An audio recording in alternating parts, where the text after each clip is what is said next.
Hello guys, तो आज हमें चले एसेছি western outfits নিয়ে under 399 which is an amazing find from Meesho.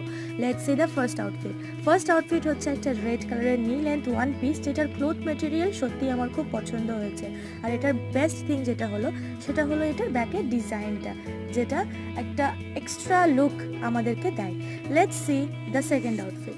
Second outfit হচ্ছে একটা অ্যানিমাল প্রিন্টেড ওয়ান পিস যেটার স্লিভসগুলো আমার obviously very favourite. Puffy hand আমার খুব ভালো লাগে আর এটার জন্য একটা big Thums up. Let's see the third outfit. Third outfit হচ্ছে আমার ফেভারিট, পার্সোনাল ফেভারিট এই কারণ এইটা হচ্ছে স্লিম ফিট একটা, যেটা আমি স্লিম ফিট কখনোই পরতাম না অ্যাজ আম হেলদিদের জন্য এই স্লিম ফিটটা একদম perfect. It gives a perfect curve to your body. এবার আমি দেখাচ্ছি আমার যেটা favourite important essential for everyone, body shaper, যেটা আমাদেরকে একটা পারফেক্ট শেপ দেয়। And for link comment down. Tata.